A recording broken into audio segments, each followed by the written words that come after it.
Le Rwanda s'est dit prêt au dialogue pour résoudre ses différends avec l'Ouganda voisin, ont révélé ce 11 septembre 2021 des médias locaux. Les deux pays ont signé un accord en 2019 pour mettre fin aux tensions bilatérales. Seulement, les autorités de Kigali ont indiqué qu'aucun calendrier pour évaluer sa mise en œuvre n'est encore décidé. L'Ouganda et le Rwanda s'accusent mutuellement d'espionnage, de soutien aux rebelles et de mauvais traitements infligés aux citoyens de part et d'autre de leurs frontières.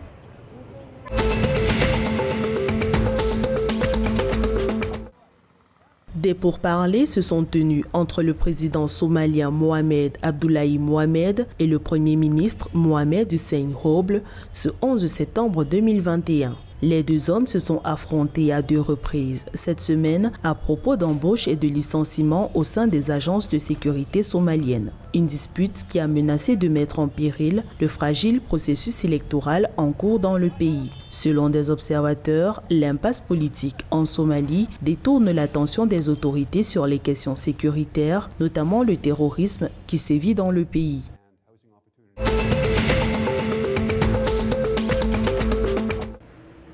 La Tanzanie a ratifié l'accord d'adhésion à la zone de libre-échange continentale africaine, la ZLECAf. Le pays est officiellement devenu un nouveau membre du pacte commercial africain le 9 septembre 2021. L'accord signé par 54 des 55 États membres de l'Union africaine engage les pays à des réductions tarifaires de 90% sur une période de 5 ans. Dans le même temps, seuls 38 pays, dont la Tanzanie, ont ratifié le traité. La ZLECAf fournit un marché unifié de 1,2 milliard de personnes avec un produit intérieur brut combiné de 3 000 milliards de dollars.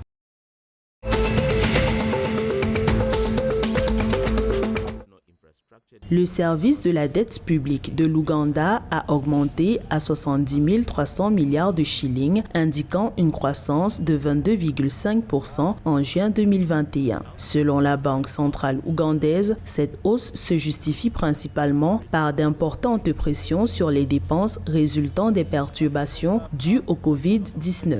Le ministre des Finances, Matia Kasaija, a reconnu que la dette publique avait atteint des niveaux inquiétants, dépassant les 50% du produit intérieur brut. Le gouvernement ougandais a acquis un prêt de 1 milliard de dollars du Fonds monétaire international en soutien à la reprise post-Covid et la mise en œuvre du troisième plan de développement national.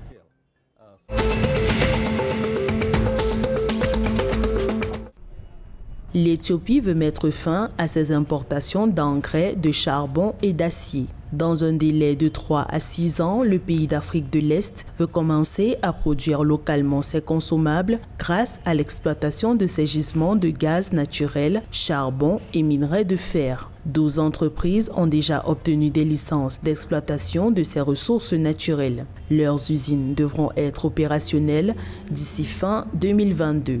Actuellement, l'Éthiopie dépense environ un demi-milliard de dollars chaque année pour importer des engrais de l'étranger.